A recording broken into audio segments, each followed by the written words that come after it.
Dalam disertasi saya menuliskan 2 kesuksesan. Ada kesuksesan objektif dan kesuksesan subjektif.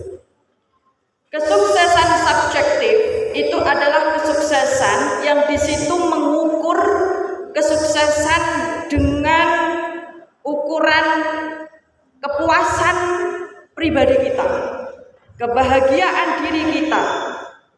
Jadi kebahagiaan itu ternyata tidak bisa digapai oleh setiap orang, yang mereka itu sesungguhnya ketika menggapai kebahagiaan itu adalah hal yang abstrak, sehingga kebahagiaan itu hanya bisa dicapai ketika kita pun bisa memahami sesuatu yang abstrak.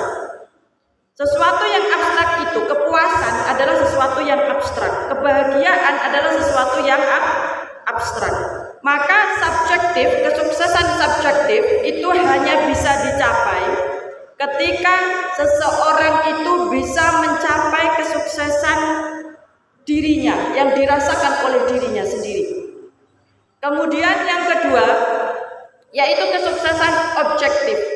Kesuksesan objektif itu adalah kesuksesan yang diukur oleh materi, pangkat, jabatan, di mana ketika orang lain melihat dia sukses dengan ukuran duniawiah, itu namanya kesuksesan objektif. Tapi orang yang mendapatkan kesuksesan objektif belum tentu merasakan kesuksesan subjektif.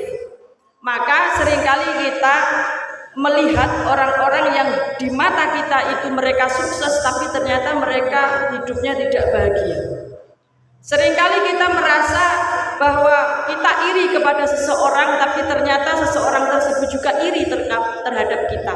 Maka disitulah klasifikasi daripada kesuksesan. Ada kesuksesan objektif dan kesuksesan subjektif.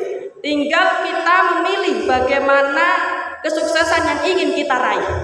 Namun pada umumnya paradigma masyarakat itu adalah mengenai kesuksesan objektif, di mana seseorang itu dikatakan sukses ketika dia kaya raya, pendidikannya tinggi, ketika memiliki kekuasaan, jabatan terhormat. Ini merupakan bagian daripada kesuksesan objektif.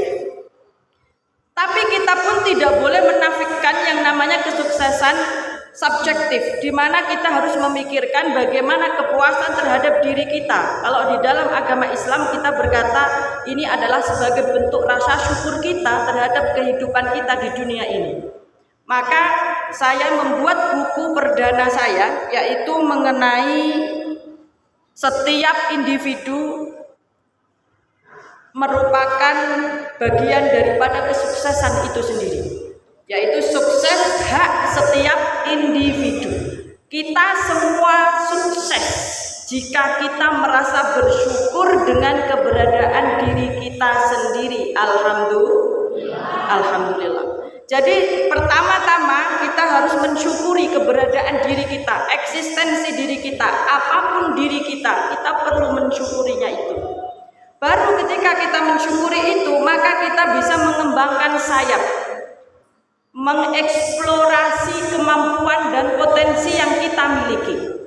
Sekarang saya ingin bertanya kepada teman-teman di sini yang sukses siapa? Silahkan tunjuk tangan dan maju ke depan, cukup 1 orang yang sudah sukses. Silahkan yang tunjuk tangan maju ke depan. Silahkan. 1 orang yang sudah merasa sukses hari ini.